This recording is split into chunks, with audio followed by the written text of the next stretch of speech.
on her neck. So what went on behind closed doors and what will it mean for the NBA superstar? Here to talk about that from Boston criminal defense attorney Geoffrey Nathan, and here in our New York studio, Fox News legal analyst and former federal prosecutor Lise Wheel. Lise, let me start with you, the old help me with the hot tub story. Right. If this is true, what do you think about it? If it's true, then it's great for the prosecution that he brought her up there. He said, you know, help me with my hot tub. He wouldn't let her go. According to her account, he wouldn't let her go when she tried to leave. He started kissing her, fondling. She said no. If she said that consistently to the prosecutors, this can only help the prosecution's case, as can the bruise. Geoffrey, if this story is true, especially the part about the bruise on the neck that I mentioned a minute ago, how does the defense team explain that away?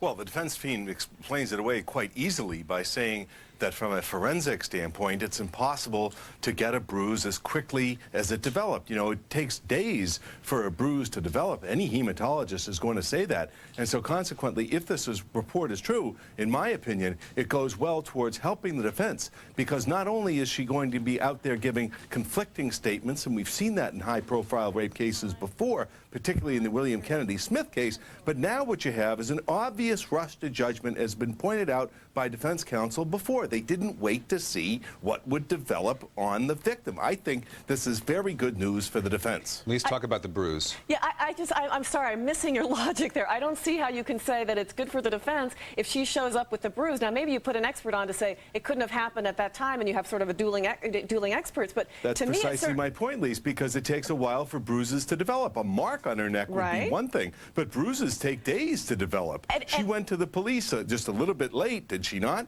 And she's got a bruise. Well, that one might have been inflicted well before this, which would go to show that it's a contrivance. You're also speculating as to when the bruise actually appeared. You don't know that. You also are speculating when you say that she told inconsistent stories. You don't know that. What about the bruise being there during consensual intermingling? I mean, she could have gotten bruised during consensual sex, which is what Kobe Bryant says. Well, that's certainly what the defense would argue.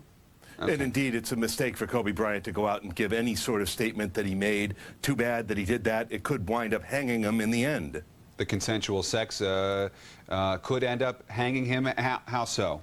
Well, because you don't want to have a defendant out there making any statements whatsoever. I mean, he should have just maintained his silence and let the system work. Look, right now, they have, I believe at last count when I checked, some 16 different detectives on this case. I mean, if it were anybody but Kobe Bryant, in my opinion, a detective would be assigned to this case.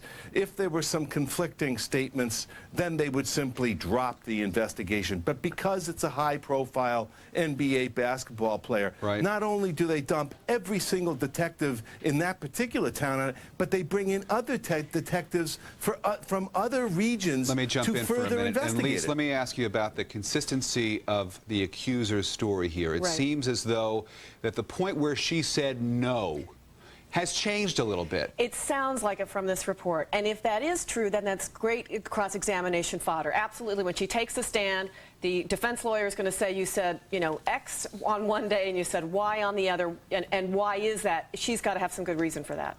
Hey, Geoffrey, unsealing the documents, what's going to happen with that? What are we going to learn from that? I think we're going to learn precisely, as I've been saying, that if her statements were inconsistent, that therefore there would be a rush to judgment in getting this man arrested. I think you're going to have a lot to go on from a defense standpoint. We shall see. When there's unsealing Geoffrey occurs. Nathan and Lise Wheel, thank you both. Thank you very much. Appreciate it.